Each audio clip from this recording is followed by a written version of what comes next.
নমস্কাৰ গাইজ, মই মৌপ্ৰিয়া। আপোনালোক সকলোকে মোৰ ইউটিউব চেনেললৈ স্বাগতম জনাইছোঁ।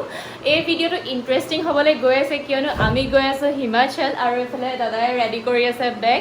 আৰু এতিয়া ৰাতি 11টা বাজিবলৈ হ'ল। কাইলৈ ৰাতিপুৱাই আমাৰ বাছ আছে 5টা বজাতে, চ' বহুত জল্দি উঠিবও লাগিব। এতিয়া আমি বেগ পেক হৈ গ'ল।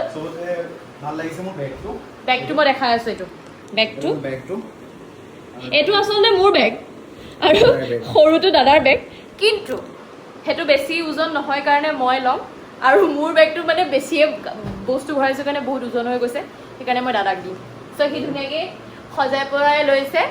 চ' ভিডিঅ'টো চাই থাকিব। এতিয়াই ষ্টাৰ্ট কৰি দিলোঁ আৰু ভিডিঅ'টো শেষলৈকে চাব। বহুত ধুনীয়া হ'বলৈ গৈ আছে। আপোনালোকক সকলোকে দেখাই থাকিম কেনেকুৱা কি হয়, কেনেকৈ যাওঁ। চ' এইফালে আমি ৰেডি হৈ ল'লোঁ। এতিয়া বাজিছে 5টা, 5:30 বাছ আছে। আৰু এইফালে এতিয়া মোক পাপাই থৈ আহিব। ফাৰ্ষ্ট মোক থৈ আহিব, তাৰপিছত দাদা। চলো। এয়া মামাই দিয়া লালপৰি।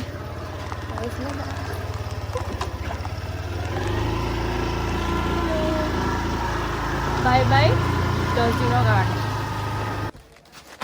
কোনটো চিট? 16, 17, 18 এইফালে।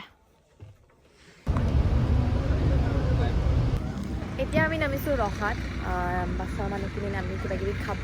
ভোকো লাগিছে যিহেতু ইমান দূৰৰ যাত্ৰা। চব অলপ ইয়াতে আমি খাইছোঁ। তো এতিয়া আমি গুৱাহাটীৰ ISBT পালোহি। তাৰপাছত যাম কামাখ্যা ষ্টেচন। চ' চাই থাকক ভিডিঅ'ত। গুৱাহাটী কামাখ্যা ষ্টেচন পালোহি এইফালে। আৰু আমাৰ গ্ৰুপটো ক'ত আছে নাজানো, অলপ পাছত লগ কৰিম আৰু। তাৰপাছত 12:40 ট্ৰেইন আছে, ঠিক যাম। বাকীখিনি দেখুৱাই দিম কি কৰোঁ। তো আজি হৈছে ছেকেণ্ড ডে জাৰ্ণি কৰি আছোঁ। এতিয়া ৰাতিপুৱা কেইটা বাজিছে? 6:48। তো আমি আজি ৰাতিলৈ পামগৈ মানে দেলহি। আৰু সেইফালে দাদা শুই আছে। মই ৰাতিপুৱা 4:30 মানতে সাৰ পালোঁ আৰু এতিয়া ভিউ এনজয় কৰি গৈ আছোঁ। আমি দেলহি 34 আৱাৰ্ছ ট্ৰেভেল কৰি দেলহি পালোহি। তাৰপাছত যিহেতু মোৰ ডাঙৰ দা দেলহিতে থাকে, তাতে জব কৰি আছে, তো দাদাকো লগ পালোঁ। কিবা কৈ দে বুবু, ক। মই বডি বনোৱাই দিছোঁ, মই শিকাইছোঁ। অঁ, ব্লগটো হেৰি কৰ। কিবা এটা তো আজি হৈছে ডে 3। আমি এতিয়া আছোঁ চণ্ডীগড়ত। ইয়াৰ পৰা যাম মানালী। ইফালে ৰাতি বহুত কিবা কিবি হৈ গ'ল, মানে আমাৰ বাছখন গুচি গ'লগৈ, আমি থাকি গ'লোঁ। তাৰপিছত বহুত কিবা প্ৰকাৰে আমি ইয়াত আহি পালোহি।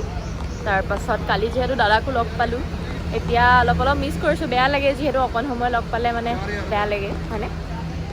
তো চণ্ডীগড়ৰ পৰা এতিয়া আমি কেব বুক কৰিলোঁ আৰু ইয়াৰ পৰা যাম। প্ৰায় 5 ঘণ্টামানেই লাগিব। তো মানালী আমি গৈ আছোঁ আৰু ধুনীয়া ধুনীয়া ভিউবোৰ দেখাই যাম। আপোনালোকে এনজয় কৰক। মানালী পাবলৈ আৰু 60 কিলোমিটাৰ বাকী। বহুত বেছি ৰ'দ। চ' আশা কৰিছোঁ মানালীত অলপমান ঠাণ্ডা হওক। বহুত ৰ'দ, মানে বহুত বেছি, মানে একদম কেনেকুৱা লাগিছে। প্ৰায় আমি দিনৰ 2টামান বজাত মানালী বেছ কেম্প পালোহি। ইয়াতে লাঞ্চটো কৰি অলপমান ৰেষ্ট লৈ ওলাই দিলোঁ জোব্ৰালৈকে। তাৰ পৰা আমাৰ ট্ৰেকিং ষ্টাৰ্ট হ'ব আৰু ইয়ালৈ আহি সৰুকৈ দোকান কেইখনমান পাব। ইয়াতো আমি অকণমান কিবা কিবি খাই লৈছোঁ। ৰাইজ দুখ লগা কথাটো হৈছে যে ইয়াত একেবাৰে নেটৱৰ্ক নাপায়, কিন্তু একো নাই, যিখিনি ভিউ পাই যাম সেইখিনি আপোনালোকক দেখুৱাই থাকিম। আৰু নেক্সট ভিডিঅ'ৰ কাৰণে আপোনালোকে মোক কমেণ্ট কৰক। আৰু যদি ভিডিঅ'টো চাই ভাল পালে তেনেহ'লে ছাবস্ক্ৰাইব কৰি যাব একেবাৰে নাপাহৰিব। থেংক ইউ ফৰ ৱাচিং। বাই।